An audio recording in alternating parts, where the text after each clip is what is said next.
Praise the Lord. கிறிஸ்துவுக்குள் மிகவும் பிரியமானவர்களே, உங்கள் அனைவருக்கும் இயேசு கிறிஸ்துவின் இனிய நாமத்தில் என்னுடைய அன்பின் வாழ்த்துக்கள்.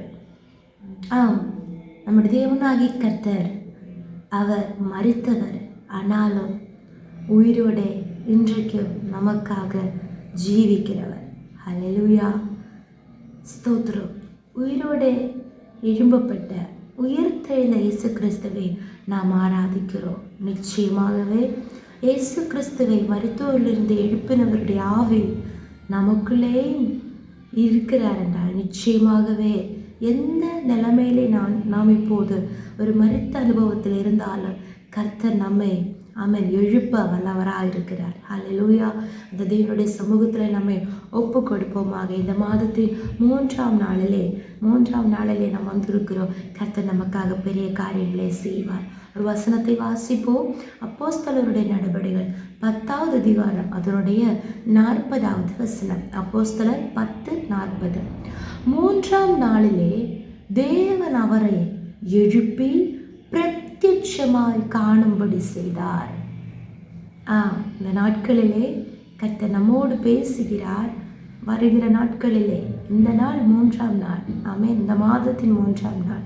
இங்கே நாம் வாசிக்கிறோம். 3ஆம் நாளிலே பிதாவாகிய தேவன் இயேசு கிறிஸ்துவை எழுப்பினார். எழுப்பி பிரத்யட்சமாய் காணும்படி செய்தார். ஹல்லேலூயா. இனி ஒரு எழுப்புதல் இல்லை, இனி ஒரு விடுதலை இல்லை, இனி அந்த கட்டுகள் அவிழ்க்கப்படாது, இனி அந்த மரணக்கட்டுகள் என்ற ஒரு விடுதலை இல்லை, இனி இந்த பிரச்சனையில் ஒரு தீர்வு இல்லை, எல்லாமே முடிந்தது என்று நாம் நினைத்திருக்கிற எந்த காரியமானாலும் கர்த்தர் நம்மோடு இந்த நேரத்தில் பேசுகிறார். பிரத்யட்சமாய் அதன் விடுதலையை, அதன் தீர்வை, நல்ல முடிவை காணும்படி கர்த்தர் கிருபை செய்வார். இது நடந்த சம்பவம். ஹல்லேலூயா. அதனுடைய 39ஆம் வசனத்தில் வாசிக்கிறோம். யூதருடைய தேசத்திலும் எருசலேமிலும் அவர் செய்தவைகள் எல்லாவற்றிற்கும் நாங்கள் சாட்சிகளாயிருக்கிறோம். யார்? பேதுரு சொல்லுகிறார். அவரை மரத்திலே தூக்கி கொலை செய்தார்கள். எல்லா ஜனங்களும் காணத்தக்க விதத்திலே இயேசுவை அந்த மலையின் மேல் மரத்திலே சிலுவை மரத்திலே அறைந்து கொலை செய்தார்கள். எல்லாரும் இயேசு கிறிஸ்துவை பார்த்தாங்க. ஹல்லேலூயா. அவர் எல்லாரால் ஒடுக்கப்பட்டவராய், நிந்திக்கப்பட்டவராய், அவமதிக்கப்பட்டவராய் இருந்தார். ஹல்லேலூயா. எல்லாரும் நினைத்தாங்க இவர் ஏதோ பாவம் செய்தார், குற்றம் செய்தார், அதனாலே தான் இந்த தண்டனை அனுபவிக்கிறார். ஆனால் அடுத்த வசனத்திலே வாசிக்கிறோம். இந்த இடத்திலே எல்லாரும் காணும்படியாக அவரை தூக்கி கொலை செய்தார்களோ, அவரை அடக்கி வைத்திருந்த அந்த கல்லறையை திறந்து 3ஆம் நாளிலே அவரை தேவன் எழும்ப பண்ணினார். அவர் எழும்பி பிரத்யட்சமாய் காணும்படி செய்தார். ஆனால் யாருக்கு பிரத்யட்சமாய் காணும்படி செய்தார்? அதுதான் முக்கியம். கர்த்தர் நாம் இன்றைக்கு அசாத்தியம் என்று நினைக்கிற, கூடாதவைகளை நினைக்கிற காரியங்களை சாத்தியமாக அந்த இயேசு கிறிஸ்து வல்லவராக இருக்கிறார். ஏனென்றால் அவர் மரணத்தை ஜெயித்தவர், அவராலே ஆகும். ஆனால் யாருக்கு செய்வார்? இங்கே 41ஆம் வசனத்திலே ஆயினும் எல்லா ஜனங்களுக்கும் பிரத்யட்சமாகும்படி செய்யாமல், ஹல்லேலூயா, அவர் மருத்துவரிலிருந்து எழுந்த பின்பு அவரோடே புசித்து குடித்தவர்களும் தேவனால் முன்பு நியமிக்கப்பட்ட சாட்சிகளுமாகிய எங்களுக்கே பிரத்யட்சமாகும்படி செய்தார். ஆமென். யாரெல்லாம் இயேசுவோடு கூடியிருந்தாங்களோ, முதலாவது மரியாளுக்கு பிரத்யட்சமானார். இயேசுவோடு அவ்வளவு அன்பு வைத்திருந்தவள் அந்த மரியாள். எல்லா பயத்தையும் நீக்கி, இரவின் பயத்தை எல்லாம் விட்டு, கல்லறையின் பயத்தை எல்லாம் விட்டு, இயேசுவினிடத்தில் அன்பினாலே நிரப்பப்பட்டவளாக, கவரப்பட்டவளாக அவள் கல்லறையின் இடத்திற்கு அழுது கொண்டே நிற்கிறாள். அவளுக்கு இயேசு கிறிஸ்து முதலாவதாக பிரத்யட்சமானார்.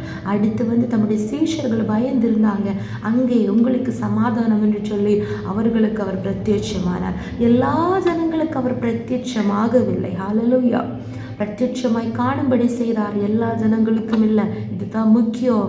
ஆமென், ஸ்தோத்திரம். யாரெல்லாம் இயேசு அதிகமாக விசுவாசிக்கிறார்களோ, யாரெல்லாம் அதிகமாக அவரிடத்தில் அன்பு செலுத்துகிறார்களோ, யாரெல்லாம் உண்மையாக அவருக்காக நிற்கிறாங்களோ, யாரெல்லாம் எப்போது அவரோடு கூட இருக்கிறாங்களோ, தெய்வ சமூகத்தில் காத்திருக்கிறாங்களோ, தேவனுடைய பிரசன்னத்தில் தங்கி இருக்காங்களோ, அவங்களுக்கு கர்த்தர் பிரத்யட்சமாக வெளிப்பட்டாருன்னு வாசிக்கிறோம். நிச்சயமாகவே இந்த நாளில் ஒப்பு கொடுப்போமாக, தெய்வ சமூகத்தில் தாழ்த்துவோமாக.